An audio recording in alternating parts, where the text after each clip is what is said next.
Bonjour tout le monde, aujourd'hui je vais vous présenter le module Sustainability sur SolidWorks. Alors tout d'abord, qu'est-ce que c'est que le module Sustainability? Bien, c'est un module qui va vous permettre de faire une estimation de votre impact environnemental d'un produit. Je dis bien une estimation parce que, comme vous allez pouvoir l'observer, il fait certaines approximations.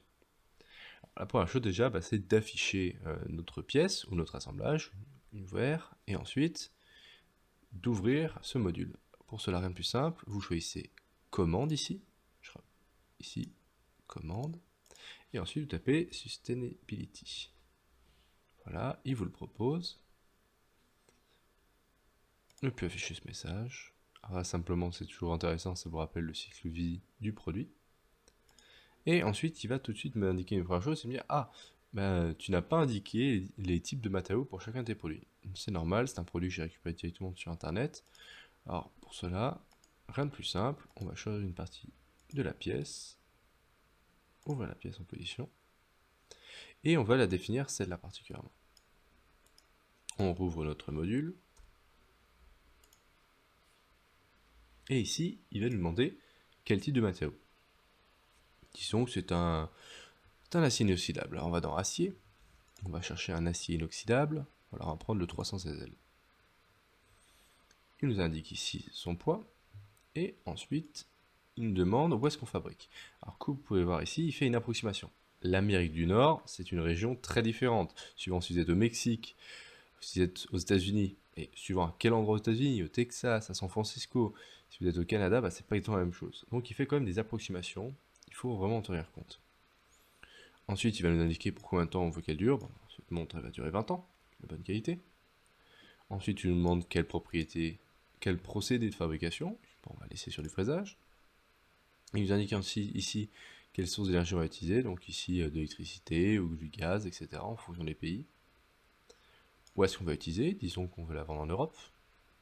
Et le transport, forcément, va aussi demander un peu plus de précision. Là, comme vous pouvez le voir, on ne demande que du bateau pour aller de l'Amérique du Nord à l'Europe. C'est forcément pas cohérent, à moins que les deux soient vraiment chacun présent dans un port, il y aura forcément un peu de trajet à faire en camion ou en train par exemple. Pour cela, rien de plus simple, vous cliquez dessus et vous pouvez rajouter la distance qui vous manque, en la calculant par exemple via Google Maps. Disons qu'il nous manque 650 km à faire en camion. Par la suite, il nous a fait une première estimation en disant voilà, de base, qu'est-ce que j'aurais fait en fin de vie? Seulement 25% serait recyclé, 24% serait incinéré, et le reste finirait à décharge. Disons que nous, on a une bonne stratégie dans l'entreprise et qu'on veut recycler au moins 80% de notre produit, et le reste finira incinéré.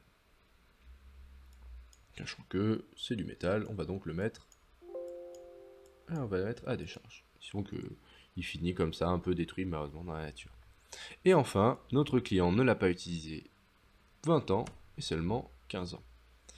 Tout de suite, vous avez la possibilité d'avoir votre bilan carbone ici, votre bilan énergie, l'air et aussi votre impact environnemental au niveau de l'eau. Chose intéressante, vous avez remarqué, si vous laissez votre souris sur le nom, il vous dit qu'est-ce que ça signifie. C'est quoi l'unité de mesure quand on parle d'empreinte carbone?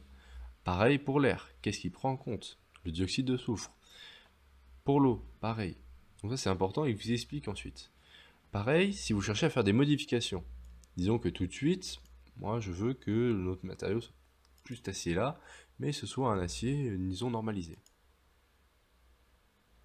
Eh bien, il va nous montrer notre nouveau système, son nouvel impact environnemental, par rapport à ce qui existait déjà auparavant. Et donc ça c'est intéressant, vous allez pouvoir faire différentes variations et comparer vos résultats à chaque fois. Enfin, vous pouvez aussi vous imprimer un document, juste ici, et faire en sorte d'avoir un document Word. Attention cependant, suivant les mises à jour, vous aurez peut-être ce souci-là, vous devrez faire votre mise à jour pour être sûr qu'il vous l'importe bien au bon format. Sinon, si vous n'avez pas la bonne mise à jour, vous pouvez toujours le faire en format Excel. Voilà, c'est tout pour aujourd'hui, et je vous souhaite une bonne journée. Au revoir.